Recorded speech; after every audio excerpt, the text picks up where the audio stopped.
So without further ado, Alliance! Horde! Proud defenders of Azeroth! Behold what the future has in store for you all. Guys, I have some exciting news that I thought was never gonna happen, especially in the middle of a work shift.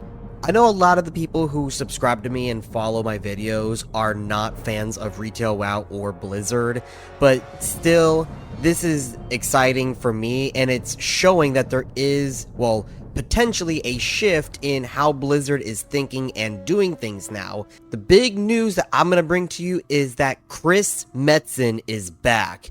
You'll see right here, Citizens of Azeroth. It is with great joy that I announce Chris Metzen has joined the Warcraft leadership team as a creative advisor. Chris's focus initially will be on World of Warcraft, then his work will expand to other projects across this growing franchise.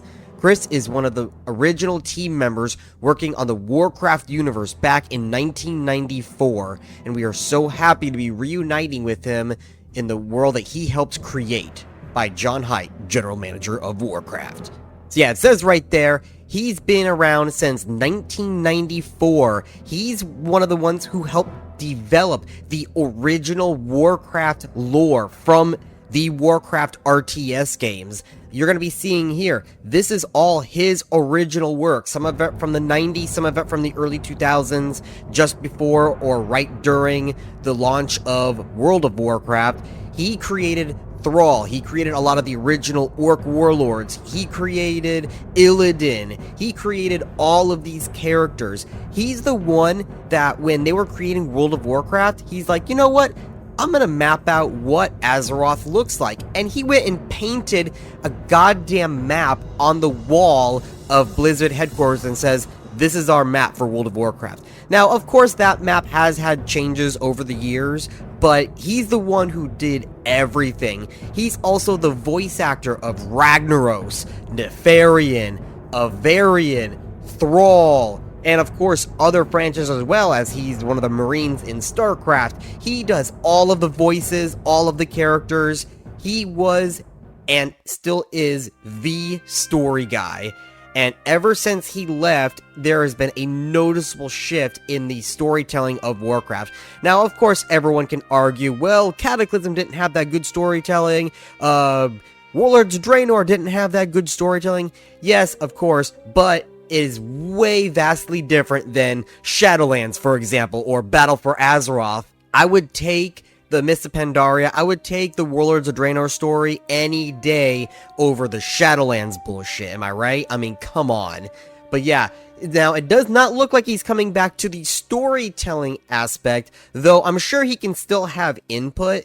It looks like he's returning as the creative advisor, which again, can have some tidbits into the story, but it looks like he's mostly going to be focusing on the world and world building and anything that's kind of like that. But he is in a leadership team, or he is still in a leadership position, so that's something.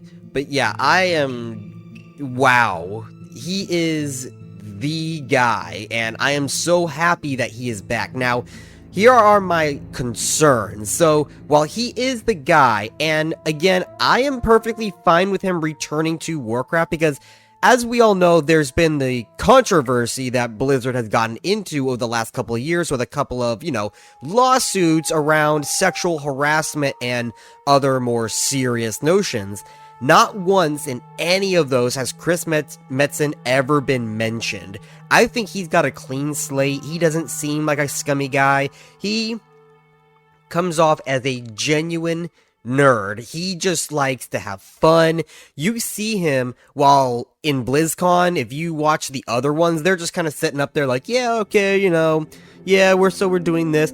Chris, he comes out there, Horde, where you at? Alliance! And he gets the crowd going. He is genuinely excited and shows his passion. That is something I like about him. But my concern is, what I was getting to, is even though he is coming back, again, a lot of the original team, now for good reason, has left, which means he's one of very few people left of, I guess you could say, his generation of the WoW development team. A lot of the people who are now there are people who they don't really mesh well. They don't know the game. They say they do, and of course they build it, but just by seeing what they're doing to the characters and to the world in the current iterations of the game, the reason why we all left to begin with is because of them. He is, of course, a very strong point to counteract this, but I'm afraid that, for lack of a better term, he's going to get creatively cucked. And all of these people, especially the people with their own, let's say, agendas that want to perform certain things, certain actions, put their own morality into the characters and storytelling when that was never Warcraft to begin with. If you go right now, I recommend you to go watch Flying Buttress. He puts down the Warcraft novels as a light version of Machinima. Like, it's very light, but he retells the books. You rewatch his Warcraft 2 books, his Warcraft 1 books, the storytelling of Warcraft 1, Warcraft 2 are vastly different than today's storytelling.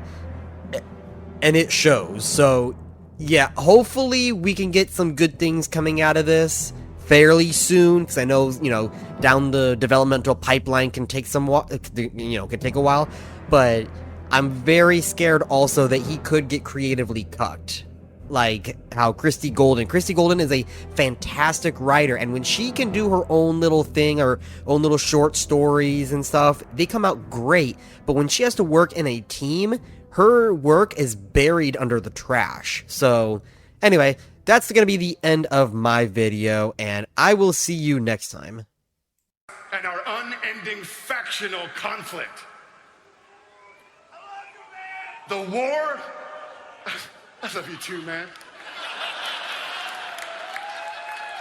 Faceless audience guy, I love you!